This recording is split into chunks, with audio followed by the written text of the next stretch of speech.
بات ہے سال 541 کی، یعنی آج سے قریب 1500 سال پہلے، جب یورپ کے ٹھیک اس حصے میں آسمان پر ایک ایسا منظر دیکھا گیا جو آج سے پہلے کسی نے بھی نہیں دیکھا تھا۔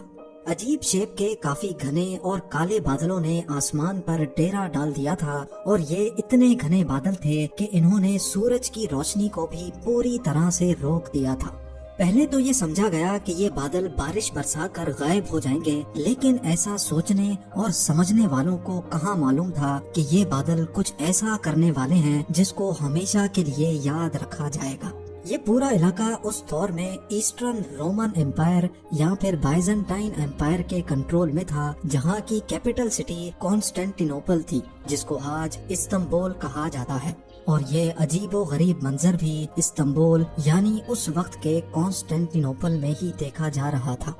کچھ گھنٹے گزرے، پھر کچھ دن، اور پھر کئی ہفتے، لیکن یہ انوکھے بادل نہ ہی برس رہے تھے اور نہ ہی آسمان کو چھوڑنے کا نام لے رہے تھے۔ دن بدن یہ معاملہ کافی سیریس ہوتا جا رہا تھا، اور اب بات یہاں تک پہنچ چکی تھی کہ پچھلے کئی ہفتوں سے کانسٹینٹینوپل نے سورج کی شکل تک نہیں دیکھی تھی۔ لیکن کس کو معلوم تھا کہ یہ سب تو صرف ایک شروعات تھی، کیونکہ آگے جو ہونے والا تھا وہ کسی کے وہم و گمان میں بھی نہیں۔ ایئر 541 میں کانسٹینٹینوپل پر ایک بہت بڑی مصیبت آ چکی تھی۔ اس دور میں بھی یہاں 10 لاکھ سے زیادہ لوگ رہتے تھے، اور پچھلے کئی ہفتوں سے بادلوں کے سائے نے سارے لوگوں کو کافی بے چین کیا ہوا تھا۔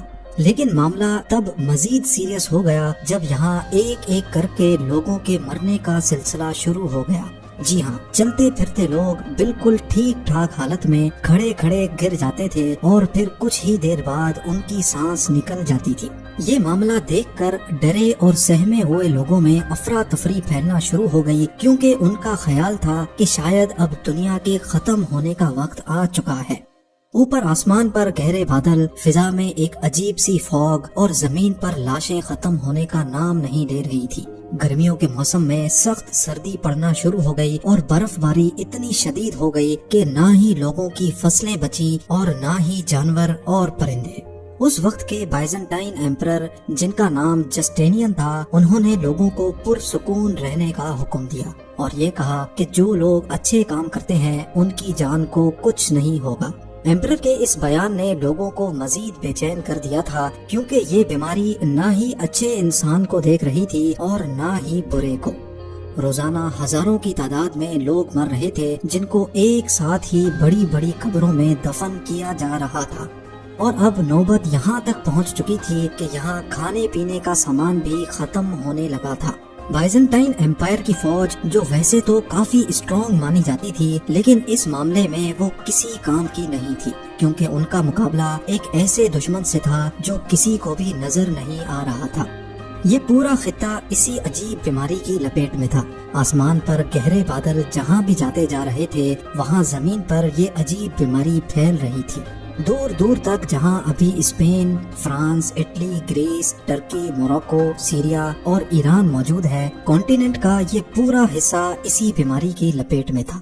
کسی کو بھی سمجھ نہیں آ رہا تھا کہ اس عجیب آسمانی بیماری کی اصل وجہ کیا ہے۔ وہاں لوگوں کے پاس اس بات پر یقین کرنے کے سوا اور کوئی آپشن نہیں تھا کہ اب دنیا کا دی اینڈ آ چکا ہے، اور ان کا اس بات پر یقین تب مزید بڑھ گیا جب بائزنٹائن ایمپرر خود بھی اس بیماری کا شکار ہو گیا۔ یہ بیماری ہسٹری کا سب سے پہلا ریکارڈڈ پینڈیمک تھا، جو آج پلیگ آف جسٹینین کے نام سے جانا جاتا ہے۔ پورے 2 سالوں تک چلنے والی انوکھی آسمانی بیماری نے اس پورے کانٹیننٹ کا نظام دھرم بھرم کر دیا تھا، یہاں تک کہ کچھ علاقے تو ایسے بھی تھے جہاں پورے 2 سالوں تک سورج ہی نہیں نکلا تھا۔ لیکن کسی کو اس مسٹری کی اصل وجہ معلوم نہ پڑ سکی۔ کالے بادلوں کا خوفناک سایہ، گرمی کے موسم میں برف باری کا پڑنا، فصلیں، جانور اور پرندوں کے ساتھ ساتھ انسانوں کا بھی مر جانا اس بات کی نشانی تھی کہ یہاں کچھ تو ایسا ضرور ہوا تھا جو کسی بھی صورت میں نارمل نہیں تھا۔ پر اب جا کر تقریباً 1500 سال گزرنے کے بعد 2013 میں آخر کار سائنٹسٹ اور ایکسپرٹس نے اس خوفناک آسمانی بیماری کی اصل وجہ کا سراغ لگا لیا ہے۔ کروڑوں لوگوں کی جان لینے والی اس بیماری کا راز استنبول سے 5000 کلومیٹر دور گرین لینڈ میں چھپا ہے۔ ایکسپرٹس کی ایک چھوٹی ٹیم ایسٹرن گرین لینڈ پہنچی اور ان کا یہاں آنے کا مین مقصد پاسٹ کے کلائمیٹس پر ریسرچ کرنا تھا۔ گرین لینڈ میں ہر وقت بہت ایکسٹریم ویدر ہوتا ہے، یہاں عام حالات میں بغیر پروفیشنل اکوپمنٹ کے رہنا بالکل بھی پاسبل نہیں ہے۔ جون جولائی میں جہاں کئی کنٹریز کا ٹیمپریچر 50 ڈگری سیلسیس کراس کر جاتا ہے، اسی وقت گرین لینڈ کا ٹیمپریچر -18 ڈگری سیلسیس ہوتا ہے۔ گرمی کا موسم گرین لینڈ کے آس پاس بھی نہیں بھٹکتا، اسی وجہ سے یہاں کی برف کا میلٹ ہونا پاسبل ہی نہیں ہے۔ آسمان سے برسنے والی سنو فال فضا میں موجود پارٹیکلز کو بھی اپنے ساتھ زمین پر لے آتی ہے، یعنی اگر ماحول میں ڈسٹ ہوگی تو وہ سنو فال کے ساتھ نیچے زمین پر آ جائے گی۔ ایکسپرٹس کا ماننا ہے کہ یہاں برف کے نیچے پچھلے 1 لاکھ سالوں کا کلائمیٹ ڈیٹا ابھی تک محفوظ ہے۔ ہر سال گرین لینڈ میں جو برف پڑتی ہے وہ لیئرز میں ایک دوسرے کے اوپر جمع ہوتی جاتی ہے۔ ایک سال کی لیئر 5 سینٹی میٹر موٹی ہوتی ہے، یعنی اگر آج سے 1500 سال پہلے کا کلائمیٹ ڈیٹا جاننا ہو تو تقریباً 75 میٹر نیچے موجود سنو کے سیمپلز کو باہر نکال کر اس کی لیب ٹیسٹنگ کرنا ضروری ہے۔ ایکسپرٹس نے یہاں ڈرلنگ کا کام اسٹارٹ کیا اور پچھلے 2000 سالوں سے پڑنے والی برف کو باہر نکال لیا گیا۔ نکالے جانے والے سنو کور کی ٹوٹل لمبائی 100 میٹر سے بھی زیادہ تھی، جس میں برف کے وہ حصے بھی شامل تھے جو پلیگ آف جسٹینین کی خوفناک بیماری کے دوران گرین لینڈ کے آسمان سے برسے تھے۔ نکالے جانے والے آئس کور پر الیکٹریکل کنڈکٹیوٹی ٹیسٹ پرفارم کیا گیا تو حیرت انگیز طور پہ ایئر 500 سے 600 کے درمیان پڑنے والی برف میں سلفر کی ایک اسپائک دیکھی گئی۔ یہ اسپائک اس بات کی نشانی تھی کہ جس دور میں کانسٹینٹینوپل میں 2 سالوں تک کالے بادل منڈلا رہے تھے، اس دور میں ایٹماسفیئر میں کچھ نہ کچھ گڑبڑ ضرور تھی۔ سلفر ڈائی آکسائڈ ایک بہت خطرناک گیس ہوتی ہے جو کہ نہ صرف انسانوں کے لیے بلکہ جانوروں، پرندوں اور پلانٹس کے لیے بھی ہارمفل ہوتی ہے۔ اگلا ٹاسک یہ جاننا تھا کہ 6th سینچری کے دوران ایٹماسفیئر میں سلفر کیوں موجود تھا اور وہ آیا کہاں سے تھا۔ ایکسپرٹس کا ماننا ہے کہ آسمان میں اتنے زیادہ سلفر پارٹیکلز صرف ایک چیز سے پیدا ہو سکتے ہیں، اور وہ چیز ہے والکینو۔ جی ہاں، ارتھ کے اندر مختلف مقامات پر پگھلے ہوئے پتھر میگما کی صورت میں ابل رہے ہوتے ہیں۔ ارتھ کی آؤٹر لیئر اپنے پریشر سے میگما کو باہر نکلنے سے روکتی ہے، جبکہ میگما ہر وقت کوئی جگہ تلاش کرتا رہتا ہے جس سے وہ باہر نکل سکے۔ میگما اور زمین کی یہ جنگ صرف تب تک چلتی رہتی ہے جب تک سمندر کا پانی میگما تک نہیں پہنچ جاتا۔ اگر سمندر کا پانی میگما تک پہنچنے میں کامیاب ہو جائے تو پانی گرم ہو کر گیس بن جاتا ہے، اور یہی گیس اب میگما کے ساتھ مل کر زمین پر اور زیادہ پریشر دینے لگتی ہے۔ بس پھر کسی بھی ویک پوائنٹ سے میگما لاوا کی صورت میں پھٹ کر باہر نکل آتا ہے۔